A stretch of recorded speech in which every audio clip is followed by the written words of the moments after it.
पाता अंधकार से और जीवन पाता है, शांति पाता है। यही बात खुदा तुम्हारे लिए कर रहा है। क्या तुम इस बड़े जीवन के लिए खुदावंद ने चुना है? तुम्हें वो रोड पर चलने वाला एरोप्लेन नहीं, उड़ने वाला प्लेन वो हो तुम। हालेलुया। ये क्या है तुम्हारे हालात? जब खुदा तुम्हारे इस जीवन में होगा, जब ज्ञान, समझ, आत्मिकता, नया जन्म की पहचान, वो बातें, वो वचन, वो पवित्र वचन तुम्हारी अंदर चल रहे, तुम इन पर चल रहे हो, तुम्हारी समझ काम कर रही, तुम ध्यान दे रहे हो, तुम्हारा यहां संगति में आना टाइम से पहले, संगति शुरू होने से पहले तुम बैठ रहे हो, तुम प्रार्थना में घुटने टेक रहे हो, खुदा तुम लाए हो, एक दिन पहले तैयारी कर रहे हो, फिर तुम छुए जाओगे। बड़ी बीमारियां, कैंसर तक के रोग जाएंगे ऐसे लोगों के जीवन में जो तैयारी से आएंगे। बंद रास्ते हो, बड़े हालात हो, बड़ी मुश्किल हो, बड़े रोग हो, बड़ी प्रॉब्लम हो, कोई बात नहीं, कुछ भी नहीं, ये कुछ भी नहीं, खुदा इतना बड़ा है। लेकिन इस वचन को समझो क्या लिखा है। जैसे दर्पण में, शीशे में हम देखते हैं साफ, ऐसे तुम्हारे चेहरे से लोग देखेंगे तुम मसीह हो, तुम मसीह का रूप तुम्हारे जीवनों से प्रकट होगा। बाइबल में लिखा, अगर तुम में धड़े बंदियां हैं, तुम एक दूसरे को काट खाने की बातें करते हो, तो तुम में मसीह का जीवन नहीं। तुमने अपनी जिंदगी में कभी किसी का विरोध नहीं करना। यह शिक्षा है तुम्हें मैं जो ज्ञान दूंगा वो बहुत मिनिस्ट्रियों से अलग तो होगा, क्योंकि मैं रीतियों को नहीं मानता, मैं मटीरियलिस्ट चीजों पर प्रार्थना करके नहीं देता, लेकिन फिर भी तुमने किसी के विरोध में नहीं जाना। बोलो, मैं मटीरियलिस्ट चीजों को ना मानता हूं ना कभी मानूंगा, क्योंकि इस समय पवित्र आत्मा का प्रबंध है। सारा काम पवित्र आत्मा ने करना है, मटीरियलिस्ट चीजों ने नहीं करना। आत्मा से चलना है, आत्मा के द्वारा जीवन है। ये कुछ लोगों को समझ नहीं आ रहा, हमारे लोगों को, लेकिन फिर भी हम किसी का विरोध नहीं करेंगे।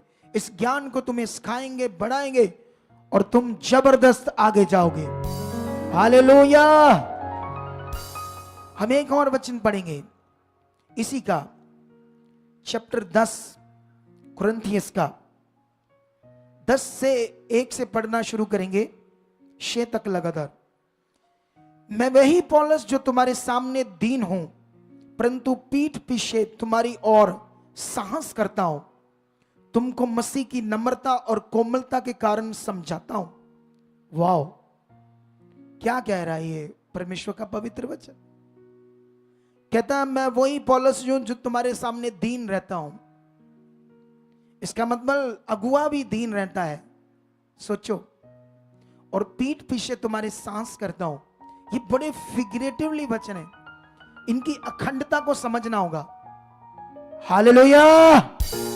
ओ बहन, तुम बातें कर रही हो, हंस रही हो, वचन सुनने से मुंडी लगाकर जब फिल्में देखती थी घर में, उस दिन जब तुम शरीर में थी, जब तुम संसार में फिल्में देखते तो कैसे देखते थे? जब तुम शारीरिक थे, ऐसे कर, आंखें टड कर, अंदर ही बढ़ने वाले थे टीवी के। यह हाल था तुम लोगों का उस जमाने में जब शारीरिक थे। अब पवित्र वचन सुन रहे हो, तुम्हें जीवन चाहिए, तो क्या है ये आपस में यूं हुआ कर रहे हो? ध्यान दो इधर, परमेश्वर की बात पर, जीवन की बातों पर। और तुम्हें ये जीवन की बातें ही सिर्फ जीवन देंगी। कितने लोगों को बात समझ आ रही है? चौकस हो जाओ, क्योंकि ये भय के साथ सुनो, फिर देखो आपका जीवन कितना ऊंचा होगा।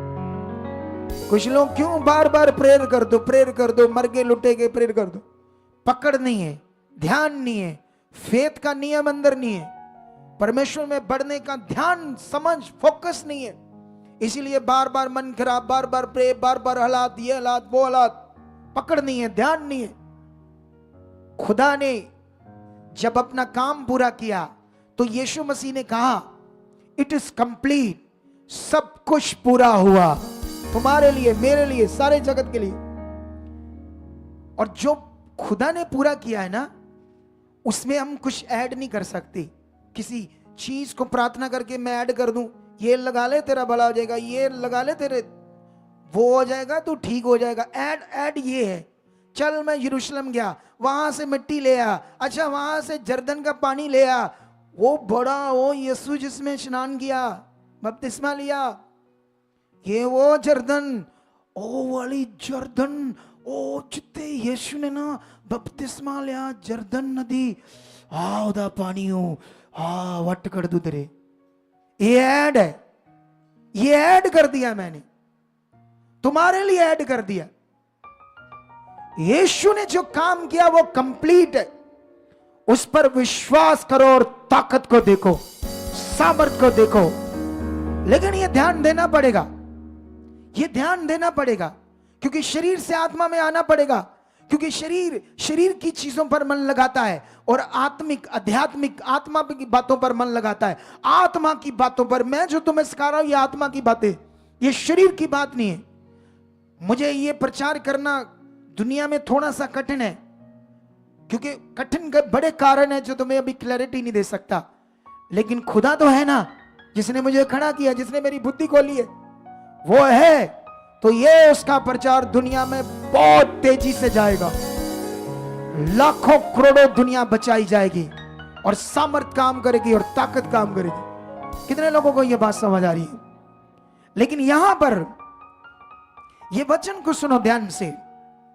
वचन में लिखा है 10:2, मैं ये विनती करता हूं। पहले वो कहता है तुमको मैं मसीह की नम्रता और कोमलता के कारण समझाता हूं।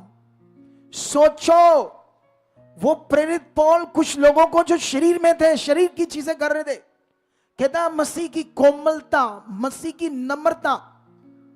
कुछ लोग ना वचन को गलत इंटरप्रेट करते हैं, कहते यीशु ने कोड़ा चलाया ना ऐसे लोगों पर जो बिजनेस करते थे, जो बिजनेस करते थे ना वहां भवन में, उन्होंने सत्संग बंद कर दिया था। जैसे ये अंदर भवन है ना, तो इसके अंदर भवन के अंदर उन्होंने सत्संग तो बंद कर दिया और वहां पर क्या कर दिया, दुकानें लगा ली। और जब दुकानें लगा ली तो वो जितने बिजनेस करते हैं, क्या प्रभु नहीं चाहता वो बिजनेस करो, लेकिन बिजनेस की जगह बिजनेस करो। उन्होंने संगति बंद करके गलत स्थान चूज कर लिया, खुदा का घर। इसीलिए वो जो रस्सियों का कोड़ा था ना, जिन्होंने दुकानें लगाई थी उन पर चलाना चाहिए था, लेकिन गलती से यीशु हाँक रहा था जानवरों को, उनके ऊपर लगा के रस्सियों का कोड़ा उन्हें बाहर निकाल रहा था। यीशु ने गलती कर दी। कोड़ा तो मारना चाहिए था उनको जिन्होंने दुकानें लगाई थी, और यीशु गलती से जानवरों को हाँक रहा है उस कोड़े से। और लोगों को वचन आता नहीं, और लोगों को बेचारों को जो सामने बैठे हैं ऐसे खुद पढ़ते नहीं बाइबल, खुद प्रार्थना नहीं करते, लोग खुद खुदा के पास जाते नहीं, और कुछ ऐसे जो लोग होते हैं जो गलत वचन को प्रस्तुत करते हैं, उनके पीछे लगकर अपने जीवन को नष्ट करने की तैयारी करते। अरे यीशु ने वो कोड़ा जो बनाया था ना तो जानवरों को मारने के लिए बनाया था ना उनको। एक्चुअली जो जानवर होते हैं ना, किसी चीज को टच करने से समझते हैं किधर जाना है, वो काम किया था यीशु ने, उनको बाहर निकालने का। हाँ, उनके पीड़े पूड़े उल्टाए, लेकिन उनको गाली नहीं दी, बुरा नहीं कहा, सिर्फ उन्हें वर्ड दिया कि ये मेरे पिता का घर है, प्रार्थना का घर है, तुमने इसे बिजनेस का घर बना दिया। उनको सिर्फ वर्ड से डांटा, वचन से समझाया, ना झगड़ा किया ना लड़ा। कितनों को समझ आ रही है? लेकिन याद रखना, अगर मैंने कार्ड बनाया तो मैंने प्रभु का काम बंद नहीं किया, डबल किया, ट्रिपल किया, 1000 गुना करेंगे। लोगों को बेवकूफ बनाना और शदाई बनाने का लोगों के पास तरीका भी इतना अच्छा नहीं है, और चंद लोग बेवकूफ बनते, सब थोड़ी बनते। जो परमेश्वर के खोजी वो थोड़ी बनते, वो परमेश्वर की खोज में रहते। कितने लोगों को समझ आ रही है बात? लेकिन हम आगे पढ़ते हैं इस वचन को तुम्हारे लिए और भी, ताकि तुम आगे बढ़ जाओ। लिखा, मसीह की नम्रता और कोमलता के कारण समझाता हूं, मैं ये विनती करता हूं कि तुम्हारे सामने मुझे निर्भय होकर साहस करना ना पड़े, जैसा मैं कुछ लोगों पर जो हमको शरीर के अनुसार चलने वाले समझते हैं साहस दिखाने का विचार करता हूं। प्रेरित पौल को कुछ लोग ऐसे समझने लगे जैसे वो शरीरिक है, गलत है, बिजनेसमैन है, ये है, वो है। वो कह रहा है मुझे साहस ना दिखाना पड़े, क्योंकि कुछ लोग जो हमें शरीर के अनुसार चलने वाले समझते हैं, साहस दिखाने का विचार करता हूं, क्योंकि यदि हम शरीर में चलते फिरते हैं तो भी शरीर के अनुसार नहीं लड़ते, क्योंकि हमारी लड़ाई के हथियार शरीर के नहीं पर गढ़ों को ढा देने के लिए परमेश्वर के द्वारा सामर्थ्य है। इसलिए हम कल्पनाओं का और हर एक ऊंची बात का जो मसीह की पहचान के विरोध में उठती है खंडन करते हैं, और हर एक भावना को कैद करके मसीह का आज्ञाकारी बना देते हैं, और तैयार रहते हैं कि जब तुम्हारा आज्ञा पालन पूरा हो जाए तो हर एक प्रकार के आज्ञा उल्लंघन को दंडित करें। हालेलुया। कितने लोगों को यह बात समझ आ रही है इस वचन की? वह वचन हमें क्या समझाता है कलीसिया? ना तो मेरे लड़ाई के हथियार शारीरिक है ना तुम्हारी। हमारे लड़ाई के हथियार क्या है? आत्मिक, जो गढ़ों को डालेंगे, जैसे यहोशू ने किया था। यहोशू ने किसी तोप से या किसी हथियारों से, जैसे तोड़ते हैं ना किसी चीज को, जैसे आजकल तोड़ते, कई पावरफुल चीजें आ गई है, जेसीबी, कई तरह के चीजें आ गई है ना। लेकिन याद रखो, उसने वचन को पूरा किया, आत्मिक वचन को, और यरीहो की दीवार टूटी, बड़े किले की दीवार टूटी। कितनों को समझ आती? बड़े शहर नगर की दीवार टूटी। प्रेरित पौल कहता हमारे लड़ाई के हथियार शारीरिक नहीं। लड़ाई के हथियार शारीरिक समझते हो ना? दूसरों को झूठा ठहराना, गलत ठहराना, दोष लगाना, झूठियां गवाहियां देना, बड़ा कुछ बोलना, या तुम भी लड़ो किसी बात से, या तुम भी कुछ ऐसी चीजें करो, शरीर से लड़ो। लेकिन हमारी लड़ाई के हथियार शारीरिक नहीं है।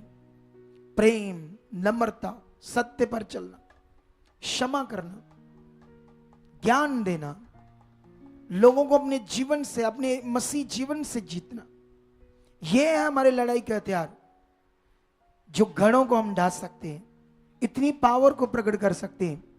और ये नया जन्म है। मसीह में जो लोग नया जन्म पाए, ये उनका जीवन है। जो नया जन्म नहीं पाए, वो कहने को मसीह में होंगे, लेकिन उनका जीवन प्रकट करेगा कि वो नया जन्म पाए या शारीरिक है। हालेलुया। मेरे सामने कई बार कुछ लोग आते हैं, कुछ पास्टर, कुछ सेवकों की ऐसी बातें बताते हैं जो बड़ी अश्लील होती है, लेकिन मैंने कभी भी यहां खड़े होकर उस पास्टर का उसने ऐसा किया, ये किया, कभी नहीं बोलते। बड़े लोग आते रहते टूट कर इधर उधर से, लेकिन मेरा ये काम नहीं है। मेरा काम है जो आया है उसे बढ़ाना, उसे चलाना, ताकि वो नया जन्म पाए, उसका घर ब्लेस हो, उसकी जिंदगी ब्लेस हो, और यही तुम्हारे लिए पकड़ करके जबरदस्त जीवन होगा। कितने लोगों को आज समझ आ रही है? हालेलुया। आप जानते हो हमारा शारीरिक जीवन परमेश्वर की पहचान के विरोध में होता है। हम उसके विरोध में चले गए, उस खुदा के पहचान की विरोध में, जिसे हम कहते हैं वो हमारा है, हम उस पर विश्वास करते हैं जब हम शारीरिक होते हैं, जैसे ये लिखा है। इसीलिए वो कहता है हर एक कल्पनाओं का, ऊंची बात का, परमेश्वर की पहचान के विरोध में जो उठती है, खंडन करते अपने जीवन से। ये बात याद रखो। आज एक चीज सीख लो, जब तुम यीशु में चलते हो, ठीक है,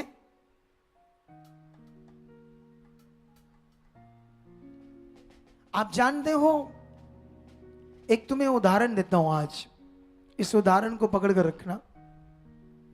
हम दो तरह के हैं, एक शरीर और दूसरा हमारे अंदर आत्मा। हमें जिंदा रहने के लिए रोज रोटी चाहिए, खाना डेली चाहिए या नहीं चाहिए? शरीर को जिंदा रखने के लिए। अगर हमारी रोटी बासी है या हमारी रोटी में कुछ चीजें गलत मिक्स हैं, तो ऐसी रोटी खाओगे तो इन्फेक्शन होगी, बीमार होगे। अगर आपकी रोटी में जहर मिक्स है, जहर, जहरीली है जहर, ऐसी रोटी खाओगे तो क्या होगा? आपका शरीर डेथ करेगा गलत रोटी खाने से। जिस तरह हम दो तरह के शरीर के लिए रोटी और आत्मा की भी रोटी है, और आत्मा की रोटी है परमेश्वर की भक्ति। हालेलुया। कितनों को बात समझ आ रही?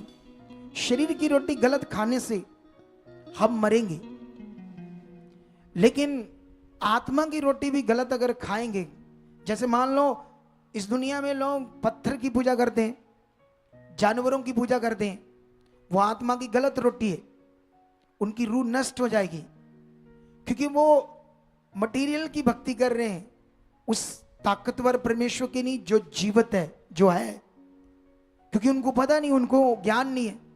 और कभी कभी कुछ मनुष्यों की पूजा करते हैं जिनका बाहरी रूप मेरी तरह सिंपल नहीं।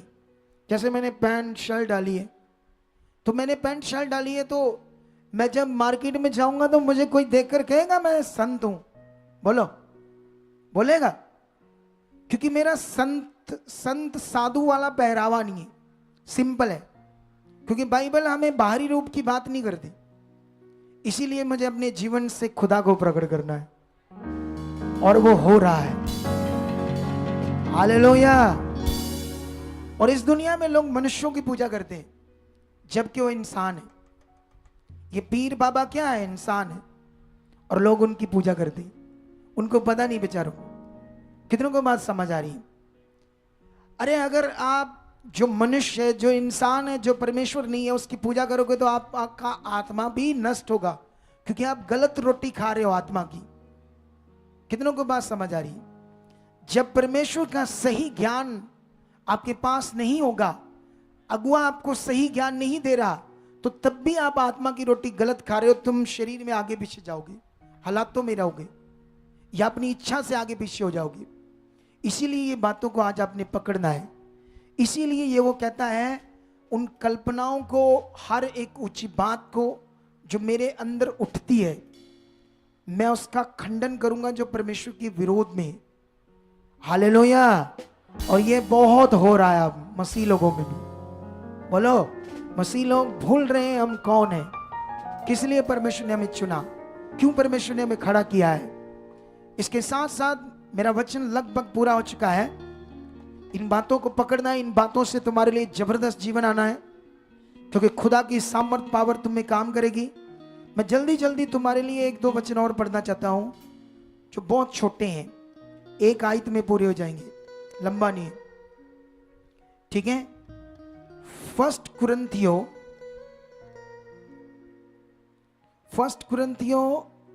6:11 में लिखा, और तुम में से कितने ऐसे ही थे। जब ऊपर पढ़ोगे ना थोड़ा सा, तो ऐसे लिखा है हमारे शारीरिक जीवन में, है ना, ऐसे लिखा है, क्या तुम नहीं जानते, 9 से पढ़ोगे, क्या तुम नहीं जानते कि अन्यायी लोग परमेश्वर के राज्य के वारिस ना होंगे। धोखा ना खाओ, ना वैश्यागामी, ना मूर्ति पूजक, ना पर स्त्रीगामी, ना लुच्चे, ना पुरुषगामी, ना चोर, ना लोभी, ना पियक्कड़, ना गालियां देने वाले, ना अंधेर करने वाले, क्रोध करने वाले परमेश्वर के राज्य के वारिस ना होंगे। और मैं तुमसे कितने ऐसे ही थे, परंतु तुम प्रभु यीशु मसीह के नाम से और हमारे परमेश्वर के आत्मा से धोए गए और पवित्र हुए और धर्मी ठहरे हो। हालेलुया। यीशु मसीह के आत्मा से, प्रभु के आत्मा से धोए गए हो। अब तुम्हारा पुराना जीवन नहीं, नया जीवन है, वो तुमने जीना है। इसी के साथ एक वचन और पढ़ते हैं, 6:19 और 20। क्या तुम नहीं जानते कि तुम्हारी देह पवित्र आत्मा का मंदिर है, तुम में बसा हुआ है, और तुम्हें परमेश्वर की ओर से मिला है, और तुम अपने नहीं हो, क्योंकि दाम देकर मोल लिए गए हो। इसलिए अपनी देह के द्वारा परमेश्वर की महिमा करो। हालेलुया। अपने जीवन से उसकी महिमा करो। तुम मोल लिए गए हो, तुम्हें एक मकसद से बुलाया गया है, पापियों को जीतने के लिए। हालेलुया। जो संसार में अंधकार में पड़े हुए लोग हैं, वो बचाए जाएं तुम्हारे जीवन को देखकर, तुम्हारे स्वभाव को, आत्मिक जीवन को। ऐसा ना हो तुम ऐसी चीजें करो कि वो ठोकर खाए। एक वचन और पढ़ते हैं, इसी का 10 और 10 का 12 वचन पढ़ते क्या लिखा है? इसलिए जो समझता है कि मैं स्थिर हूं वह चौकस रहे, कहीं गिर ना पड़े। हालेलुया। इसलिए इस वचनों को याद रखना आप लोगों ने ध्यान से। कोई अपने आप को कहे कि मैं स्थिर हूं, वो चौकस रहे कहीं गिर ना पड़ जाए, क्योंकि उसके काम वो कैसे चलता है, वो क्या कर रहा है, अगर वो चौकस नहीं है तो गिर पड़ेगा, हालातों में जाएगा। मैंने ये सब चीजें देखी है, लोगों को देखा है, अनुभव किया है। इसीलिए इस मिनिस्ट्री में मैं तुम्हें आत्मा में बढ़ाऊंगा। कितने लोगों को बात समझ रही? तुम जानते कौन हो? तुम जो बोलोगे वो होगा, और ऐसे बनने के लिए तुम्हें लगातार संगति में रहना चाहिए। तुम जो बोलोगे खुदा वो प्रकट करेगा, और शैतान भी ये जानता है, इसीलिए वो तुम्हारे मुंह से गलत अंगीकार बुलवाता है। कॉन्टिन्यू वो सिचुएशन पैदा करता है। जैसे एक बहन का बेटा जेल में चला गया किसी कारण से, तो वो कह रही थी अगर उसको कुछ हो गया तो मैं तुम्हें छोड़ दूंगी। ठीक है, उसकी भावना थी, सिचुएशन थी, उसका हालात ऐसा था, तो अब वो परेशान थी तो बोल सकती है। लेकिन जो बोल रही थी ना, वो दुष्ट चाहता है बोल ऐसे, तू गलत बोल ताकि मैं काम करूं, मैं काम करके तुम्हें दूर करूं, तुम्हारी जिंदगी को खराब करूं। इसीलिए ध्यान दो अपने आत्मिक जीवन पर सब लोग। हालेलुया। तुम्हारा बोलना, अंगीकार करना एक बड़ा विषय है। कितनों को समझ आ रही है आज? आप जानते, जब मैं बोलता हूं तुम्हारे लिए प्रोफेटिक वर्ड, प्रार्थना के वर्ड, कुछ लोग उसे नॉर्मली लेते हैं, धन्यवाद, ठीक है प्रभु प्रभु, खड़े हैं। कुछ लोग तो खड़े हैं, इतने सिंपल होते हैं कि लग ही नहीं रहा कि ये मेरे मुंह से आने वाले पावरफुल वर्ड जो उन्हें जीवन देंगे, छुटकारा देंगे, ले रहे हैं। लग ही नहीं रहा, क्योंकि इतना समझ नहीं है कि जो प्रभु के, क्योंकि मैं जो बोल रहा हूं मैं आत्मा से बोल रहा हूं। जब मैं तुम्हें प्रार्थना करूंगा तो वो शब्द आत्मा से आएंगे तुम्हारी बरकत के लिए, आशीष के लिए। अब उन्हें पकड़ना, उन्हें पूरा करना, ध्यान देना तुम्हारा काम है। अगर आज का वचन तुमने दोबारा सुना, ध्यान दिया, तो तुम बहुत आगे जाओगे। 2024 खत्म होते होते ये मिनिस्ट्री डबल होने वाली है, और तुम्हारे घर हदें चौड़ी होने वाली है। ये भविष्यवाणी है तुम्हारे लिए, इस मिनिस्ट्री की, इस अगुए की जो खुदा ने खड़ा किया है। तुम नीचे नहीं ऊपर किए जाओगे, तुम पूछ नहीं सिर ठहराए जाओगे, तुम गवाहियों के साथ खड़े किए जाओगे। कितनों को समझ आ रही है बात? क्या तुम विश्वास करते हो?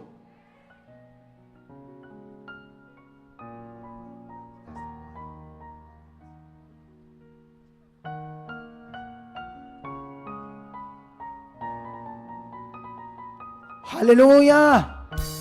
मुझे बताओ जल्दी क्या पोजीशन है, जल्दी। कितने को समझ आ रही है बात?